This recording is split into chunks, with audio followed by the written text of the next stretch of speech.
Olá, começa agora mais uma edição do Programação Parlamentar e hoje nós recebemos o deputado Luciano Rezende, que é do PPS, está em seu primeiro mandato, já esteve aqui outras vezes. Seja muito bem-vindo, deputado. Obrigado, Evandro. É sempre um prazer poder falar aqui para a Ação Parlamentar, que é um programa que aprofunda o trabalho dos deputados e é muito importante essa interação com a população. Deputado, eu vou começar esse programa falando de um tema que é quase uma bandeira do senhor aqui na Assembleia. Eu sou presidente de uma comissão especial que trata sobre as taxas de terreno de marinha. Como é que tem sido essa luta e qual é a esperança que o senhor vê para o fim dessa taxa ou então para a cobrança mais justa dela aqui no Espírito Santo? Olha, a primeira coisa é que todas as vezes que eu falo sobre terrenos de marinha, eu começo dizendo que terrenos de marinha precisam de receber a seguinte compreensão. Eles não são terrenos de frente para o mar e terrenos de áreas nobres somente. A maior parte dos terrenos de marinha nunca sentiu a brisa do mar, estão a quilômetros do mar e são terrenos de áreas populares, com populações mais pobres. Vou te dar um exemplo para que as pessoas possam ter esse dado confirmado. De 58 bairros que lidam com o problema em Vitória, 50 são em áreas populares, 50. Bairros como Grande São Pedro, Santo Antônio, Centro da Cidade, Vila Rubim, Ilha do Príncipe, Gurijica, Consolação, Grande Maruípe, Itararé, enfim, locais onde você não podia Horto, ou locais onde você não podia imaginar que tem problema de terrenos considerados terrenos de marinha e são considerados. E qual é o problema de terreno de marinha? O problema é que a União cobra das pessoas taxas exorbitantes e provoca uma crueldade social, tirando recursos de famílias que não podem pagar. Também vou dar dados que me foram autorizados de algumas pessoas que sofrem com esse problema. Dona Ana Maria Pissarra da Silva, moradora de Santo Antônio, nunca recebeu nenhuma comunicação. No início desse ano recebeu boletos descendo de 2012 até 2006, considerando a propriedade dela simples em Santo Antônio como terreno de marinha, e ela está com a dívida com a União de R$11 mil. Ou seja, a pessoa deve sem saber que deve. Ela passa a dever durante da noite para o dia. Seu Francisco, aqui do Horto, 92 anos, faleceu ano passado, infelizmente, sem ver a solução do seu problema, executado pela União, com dívida de terrenos de marinha, no valor de R$5 mil, que ele não tem como pagar. Ele recebia uma aposentadoria de R$ 2.500, gastava essa aposentadoria quase toda com remédio e a União ia lá, tomava, enfiava a mão no bolso de um senhor de 92 anos, doente, pegando o dinheiro dessa pessoa. Outro casal, para terminar, seu Hamilton e dona Ana, são moradores do Horto, aqui em Vitória, aposentados, com rendimentos simples e que, de repente, contraíram a dívida de R$100 mil com a União. R$100 mil. Eles não sabem o que fazer com essa dívida. Quando o oficial de justiça chegou na casa deles, eles ficaram desesperados e pagaram a primeira prestação para tentar se ver livre do problema, mostrar boa-fé, só que aí a União considera que eles aceitaram a dívida no momento que eles pagaram a primeira prestação. Então são uma série de armadilhas. Eu não conheço no país nada que seja legalmente mais injusto que terrenos de marinha. Terrenos de marinha é uma excrescência, uma indecência, uma imoralidade, uma injustiça que só tem num país do mundo, o Brasil. Então, ou o Brasil está certo e o mundo inteiro está errado, ou o mundo inteiro está certo e nós estamos errados. Nem Portugal, que inventou essa coisa aqui no Brasil, tem terrenos de marinha mais, porque inventou isso no Império. Hoje não tem mais em Portugal, mas aqui a gente continua com dinheiro que vai para o cofre único da União e ninguém sabe para onde vai, não há nenhum benefício programado e não volta esse recurso para a pessoa que paga. Deputado, a comissão já reuniu 5 volumes de documentos, cada um com 200 páginas, sobre essas situações. Além disso, o senhor teve uma reunião com o governador Renato Casagrande e depois dessa reunião, da junção desses documentos, como fica a situação? Qual o próximo passo? Nós já tivemos outras ações, além da reunião com o governo do Estado, que foi muito boa. O governador Renato Casagrande está acompanhando de perto e se coloca e coloca toda a equipe à disposição da comissão para que nós possamos continuar enfrentando esse problema, que não tem solução fácil. A União amarra isso de uma forma legal, muito bem feita. Só que no Estado do Espírito Santo, nós temos algumas questões que precisam de ser consideradas. A demarcação foi feita de forma ilegal. A Constituição manda que, no caso dos terrenos de marinha, você receba uma notificação em casa, a pessoa tenha 30 dias de direito ao contraditório, ou seja, ela pode em 30 dias questionar, para só depois então ser considerado terreno de marinha. Nada disso foi feito no Espírito Santo.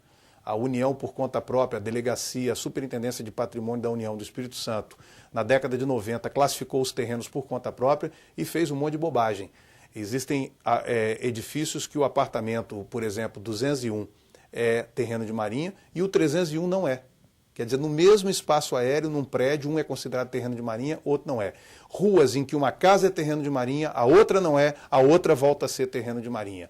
Situações onde a União taxa sobre um terreno de 900 metros quadrados, na verdade ele tem 200 metros quadrados.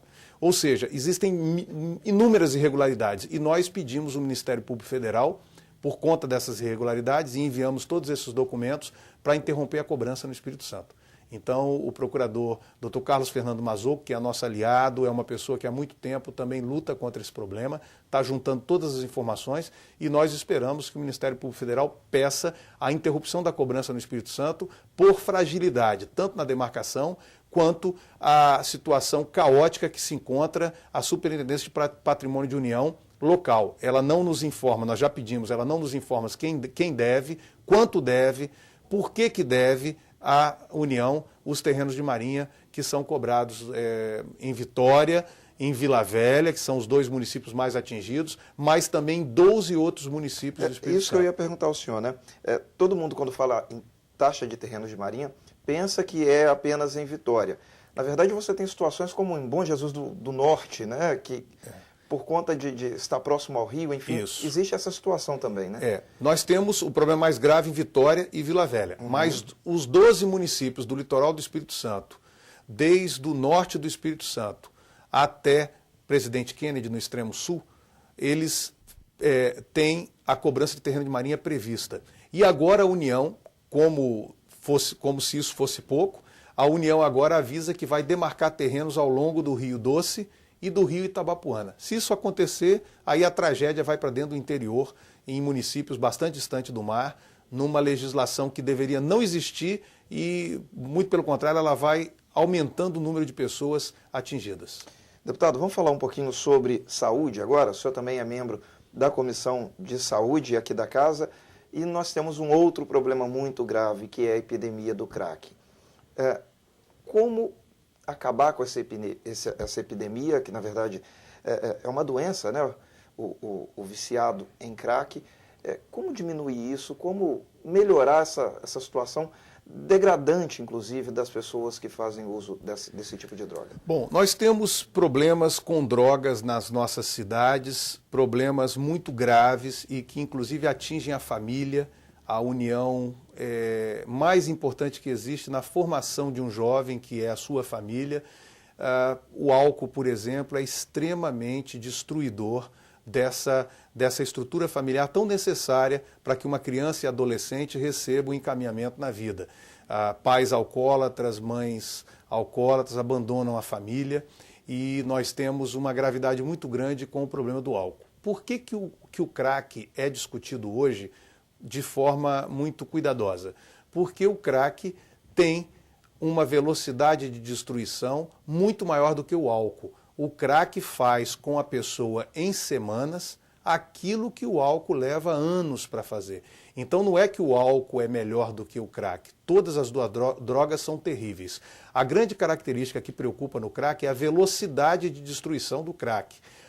Um pai de família, uma mãe, em poucas semanas abandonou tudo para ficar na rua consumindo a pedra de crack o tempo todo, numa situação chamada de noiado, que é uma pessoa praticamente um zumbi. Fora de si, ela faz qualquer coisa para ter droga, inclusive violência, roubo, agredir pessoas que estão passando na rua e se agredir, porque a forma mais comum de morte de uma pessoa que está na Cracolândia é a violência entre os drogados. Eles se matam muito com agressões físicas e também agridem as pessoas ao redor. Então esse problema, pela velocidade, ele se tornou assustador.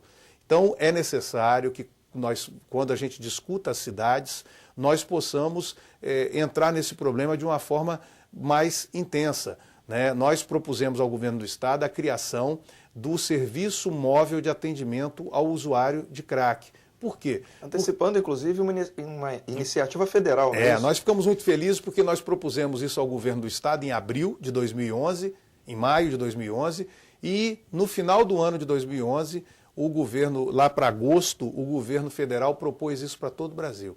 Então a gente saiu na frente aqui no Espírito Santo, compreendendo que é necessário que o sistema de saúde vá ao usuário nas ruas, porque se esperar que ele venha à unidade de saúde, ele só vai chegar na unidade de saúde já num estágio muito intenso de deterioração e de demência. O álcool provoca uma demência e o crack também provoca demência. A única diferença é que a demência do álcool se instala mais lentamente. Agora, as duas drogas a longo prazo. Então, se o governo se a assistência de saúde for às ruas, abordar esse usuário de crack, dar a ele informação, buscar orientar, a chance dessa pessoa ir a um tratamento é maior do que esperar que ele procure o serviço de saúde por conta própria, que ele não vai fazer isso, porque, como nós falamos aqui, o crack provoca uma sensação de prazer tão intensa que a pessoa se torna escravo.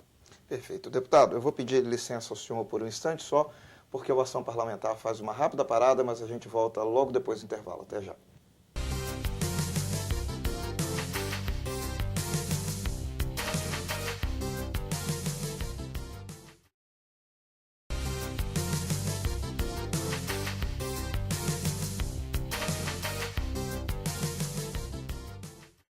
Estamos de volta com o Programação Parlamentar, hoje recebendo o deputado Luciano Rezende, que é do PPS.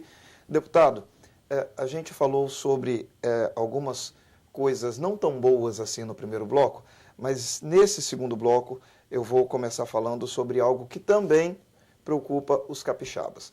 Talvez de uma forma menos intensa, mas não menos preocupante. Mobilidade urbana, né? Como desafogar o trânsito da região metropolitana de Vitória, principalmente, porque a gente vê também problema de mobilidade urbana em todo o estado, em Colatina, em Cachoeiro, mas aqui é o grande foco de discussão. Tem solução? Olha, nós precisamos primeiro definir o que é mobilidade urbana para que as pessoas que estão assistindo a gente entendam que isso tem a ver com a vida de todo mundo. Mobilidade urbana é a necessidade de estudar a movimentação das pessoas numa cidade.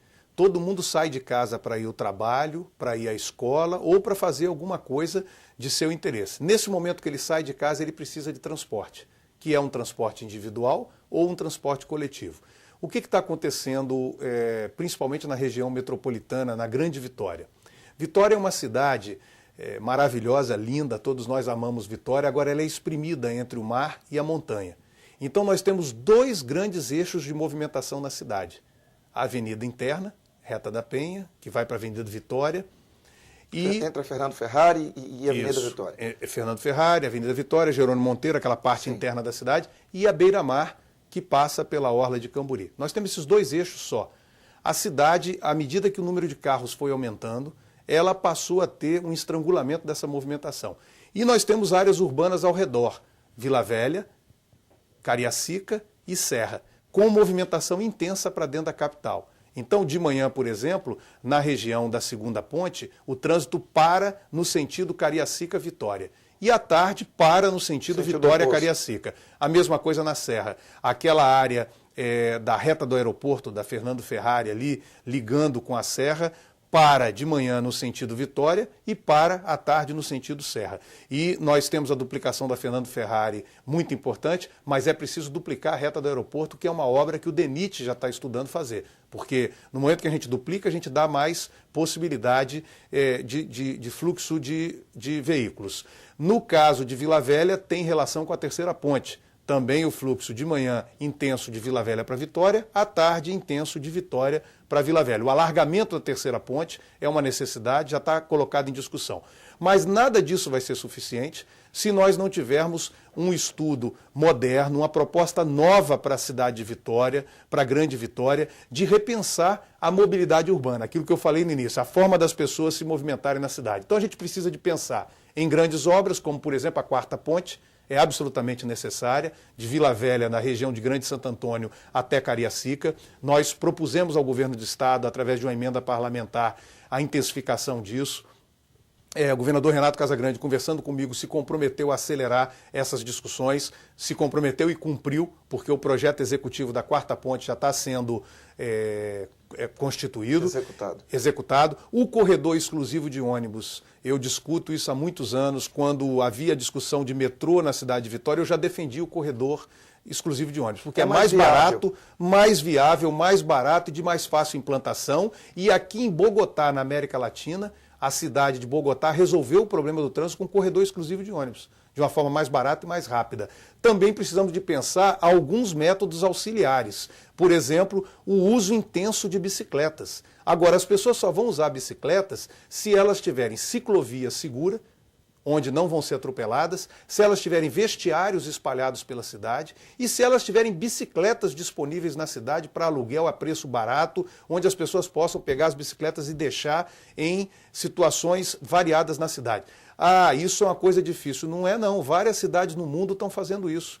Fora do Brasil, a Europa, por exemplo, Copenhague, que é na Dinamarca, a capital mundial do ciclismo, está fazendo isso. Paris está fazendo isso. Mas vamos para a nossa realidade. Rio de Janeiro já está fazendo isso. Vila Velha começa a fazer essa discussão também de forma tímida. Então, a rede de ciclovias interligada na cidade de Vitória, principalmente com a cidade pequena, 92 quilômetros quadrados, a nossa ilha. Uma das menores do estado, né? Uma das menores do estado. Fica muito fácil, cada distância aqui é 3, 4, 5 quilômetros. Se a pessoa tem bicicleta, tem ciclovia, tem vestiário para trocar de roupa, tem segurança, muita gente vai começar a deixar de lado o automóvel para fazer esse trânsito, porque inclusive é mais saudável.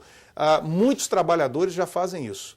Muitos trabalhadores, são milhares de trabalhadores por dia, se arriscam no trânsito porque não conseguem pagar o transporte coletivo. Então já usam bicicleta. Nós precisamos de fazer com que um trabalhador, uma trabalhadora de São Pedro, por exemplo, na Grande Vitória, na cidade de Vitória, possa sair de manhã, despedir dos filhos, mas voltar inteiro à noite para a sua família.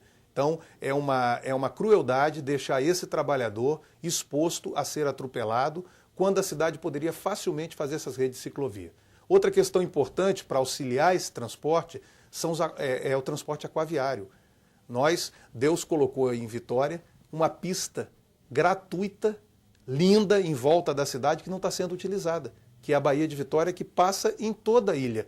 Um transporte aquaviário pode ajudar no transporte das pessoas. Enfim, Evandro, se nós tivermos uma série de ações que pensem a cidade para o futuro de uma forma diferente, dando às pessoas possibilidade de outro transporte que não seja o automóvel particular, nós vamos começar a resolver esse problema. Não basta só grandes obras. Se continuar colocando automóvel nas pistas, sem parar, sem pensar num transporte coletivo de qualidade, não adianta pensar em transporte coletivo que a pessoa vai ser assaltada, sem ar-condicionado, a pessoa toda amassada em pé, ela tem que estar sentada, ela tem que estar com ar-condicionado, ela tem que ter horário certinho. Isso é difícil de fazer. Bogotá, na Colômbia, fez isso e é exemplo mundial. Por que nós não podemos fazer isso em Vitória, que é uma cidade moderna, uma cidade vocacionada para liderar as iniciativas no Brasil? Então isso tem que ser pensado, porque senão em 10, 15 anos a cidade vai parar e nós vamos ter problemas muito maiores do que temos hoje. Eu fui criado aqui em Vitória. Na minha infância, a gente tinha algumas ruas que quase não passavam automóveis. Essas ruas hoje as pessoas não conseguem atravessar. Então isso vai piorando se os automóveis foram sendo colocados dentro da cidade o tempo todo. As grandes obras são importantes, mas é importante também repensar a forma das pessoas se locomover. E educação para o trânsito também. Porque também é grande o número de acidentes no trânsito por conta de falta de educação, né? Selvageria no trânsito, falta de educação, excesso de velocidade, uso de álcool no trânsito, que é um crime que não pode ser tolerado, né? As pessoas que usam álcool e vão dirigir têm que sofrer sanções penais sérias para que a gente tenha o fim desse problema. 3 capixabas morrem todos os dias nas estradas e nas BRs. Falando em BR, duplicação de BR é fundamental. As BRs foram feitas na década de 70, quando o automóvel mais veloz era uma Kombi, um Fusca, um Opala, aquele Opala antigo que a gente lembra nas fotografias. Eu lembro que sou mais velho, da minha adolescência, era um carro que todo mundo queria ter. Hoje você tem automóveis muito mais rápidos e que passam uns pelos outros a mais de 100 km por hora, separados por uma faixa pintadinha de amarelo no meio do asfalto. A chance disso dar certo é zero. Vira máquina de matar gente. Então a duplicação das BRs, 262, a 101, enfim, são várias questões que nós vamos, inclusive, aprofundar a discussão numa grande discussão aqui na Assembleia em maio. Perfeito. Quando é que acontece essa audiência pública, na verdade, não é? No mês de maio. Mas quando certinho que ela ocorre? Dia 16 de maio, às 19 horas, nós vamos receber aqui na Assembleia várias autoridades importantes que têm relação com o conhecimento desse problema, da forma das pessoas se mexerem, andarem, serem transportadas nas cidades, para a gente começar a pensar a solução do problema. É preciso muita reflexão e não há solução fácil. Quem achar que isso tem solução fácil ou com uma ação só, não conhece a complexidade do problema. As cidades que avançaram com essa solução tiveram mudanças de comportamento, mudanças de foco e uma compreensão, inclusive uma fiscalização maior. É comum em Vitória, às vezes, um caminhão simplesmente parar no meio da rua para fazer uma entrega de carga num horário de comercial, 2, 3 horas da tarde, e simplesmente para no meio da rua. Então, isso não há como resolver esse problema se nós não tivermos ação de disciplina, ação de educação para o trânsito, obras importantes, mas mudança e possibilidade da população se locomover por outros meios. Aquaviário, bicicletas, o corredor exclusivo de ônibus, enfim, para que elas possam andar com mais segurança usando o que a gente chama na linguagem de mobilidade urbana de modais diferentes de transporte, formas diferentes de transporte.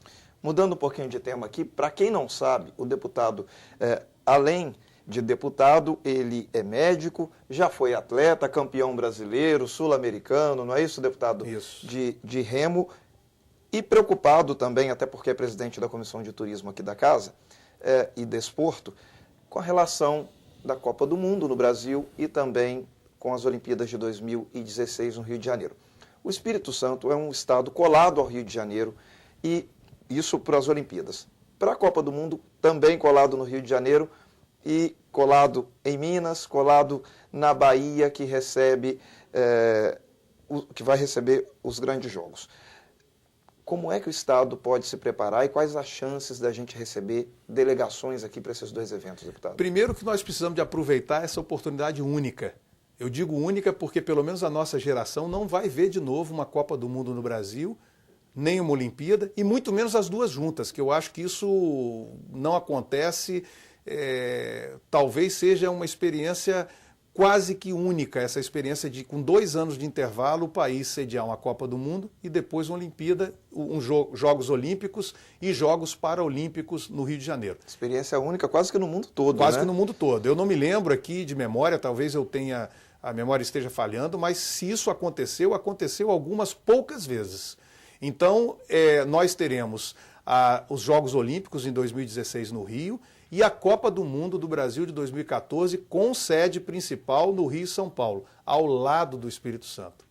Então nós precisamos de aproveitar isso, porque, por exemplo, no caso dos Jogos Olímpicos e Paraolímpicos, o Rio terá mais ou menos 300 delegações de modalidade, 300 eventos relacionados à preparação para a Olimpíada. E o Rio de Janeiro, a cidade do Rio de Janeiro, não vai suportar, nem tem condição de fazer todos esses eventos. O Espírito Santo pode fazer alguns. Há poucos dias nós tivemos no Espírito Santo a delegação do Reino Unido, da Inglaterra, olímpica, que ficou encantada com o Estado, e eu acho que daqui a pouco várias delegações vão descobrir essa cidade, esse estado maravilhoso, essa cidade maravilhosa que é Vitória, e as cidades ao redor da Grande Vitória também, que são lindas e que têm praias, montanhas, e que nós podemos aproveitar trazendo delegações. Além disso, além do ambiente todo que prepara para os Jogos, nós podemos capacitar profissionais com a inteligência mundial que vai frequentar o Brasil nos próximos anos, já está frequentando.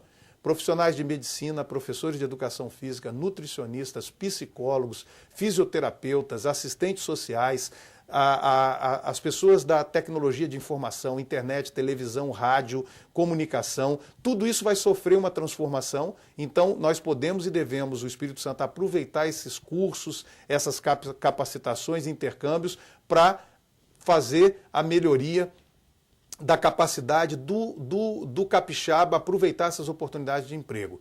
O Espírito Santo está passando por um momento de desenvolvimento muito grande, mas a gente precisa de dar condição aos nossos jovens de se capacitar, estudar, para poder esses empregos ficarem aqui. Senão pessoas de fora vão ocupar. Então a gente precisa de pensar nisso tudo, já como secretário de Esportes do Estado, no governo Paulo Artung, nós iniciamos essa discussão, fizemos seminários, planejamento disso tudo, e agora o secretário Vandinho Leite, no governo Renato Casagrande, dá prosseguimento a isso de uma forma muito competente, e a gente está muito feliz. Agora, precisamos de aproveitar esses 2 mega eventos, porque ao contrário do que muita gente pensa, eles não são importantes só quando acontece. Eles são importantes na esteira, anos anteriores. Nós já estamos sofrendo o impacto dessas competições. Quero te dar um exemplo. A grande modificação de segurança no Rio de Janeiro aconteceu por causa de necessidade de preparar a cidade para receber os 2 mega eventos. É um legado. A estruturação da segurança, o combate ao tráfico, a reestruturação da segurança no Rio de Janeiro já é um legado desses mega eventos. Então muita coisa fica para o país e a informação que circula precisa de ser absorvida por quem está principalmente próximo, como é o caso do Espírito Santo. Além de, por sermos uma região muito bonita, muito próxima do Rio de Janeiro, com estrutura suficiente, receber delegações e equipes de futebol, times, grandes times de futebol. Quando eu era secretário de Estado, eu brincava dizendo que é verdade que o Espírito Santo trabalha para ter, por exemplo, a Itália aqui. A nossa maior imigração é italiana. Mas até a Argentina serve, brincando por causa da rivalidade de futebol. Qualquer seleção que vier treinar no estado do Espírito Santo será uma festa. Você tem milhares de jornalistas cobrindo isso. E vou dar um exemplo. A cidadezinha da Suíça de Vegas não era conhecida até antes da Copa da Alemanha sediar a seleção brasileira durante um mês. Exatamente. Foi colocada no mapa por causa desse evento. Então a gente pode, a cidade de Vitória, a Grande Vitória, é muito mais importante e forte do que uma cidadezinha do interior da Suíça, e ela pode e deve receber alguma grande equipe para a Copa do Mundo e várias equipes de Olimpíadas. Nesse caso, algumas já estão começando a consolidar a decisão de vir para o Espírito Santo. Porque no caso da Olimpíada, são muito mais países e cada país traz 30, 40 delegações de modalidade diferente. Então nós podemos sediar várias modalidades aqui. A vela, por exemplo, a Raia de Vitória é muito boa para a vela, tanto é que o apelido da cidade é Ventória entre os velejadores. Uma coisa importante para os velejadores é vento o tempo todo, e Vitória tem, e a raia é segura. Nós temos infraestrutura de lutas, judô, por exemplo, a Confederação Brasileira de Judô é presidida por um capixaba, Paulo Vanderlei, nosso querido amigo. O Paulo, na época que trouxe aqui pré-olímpicos, quando eu era secretário de esporte, falou do interesse de trazer algumas seleções de judô olímpicas para treinar, ficar em Vitória e pegar um avião e em 1 hora estar dentro do Rio de Janeiro no local de competição. Então isso tudo é muito importante, vai gerar oportunidade. Agora, se nós ficarmos de braço cruzado, nós vamos assistir a maior parte dos Jogos Olímpicos, Paralímpicos e Copa do Mundo pela televisão. Aí, se ficar de braço cruzado, tanto faz a Olimpíada ser aqui do lado, como ser do outro lado do mundo. Fica igual. Mas nós não estamos vendo isso, nós estamos vendo os capixabas se mobilizando e eu tenho certeza que vamos aproveitar bem essa oportunidade. Perfeito. Deputado, olha, eu gostaria de agradecer a presença do senhor aqui, lembrando que para entrar em contato com o mandato do deputado Luciano Rezende, basta mandar um e-mail, é luciano.rezende@al.es.gov.br. Eu agradeço a você também pela companhia de sempre e pela audiência. O Ação Parlamentar de hoje fica por aqui, mas eu te aguardo no nosso próximo encontro. Até lá. Tchau.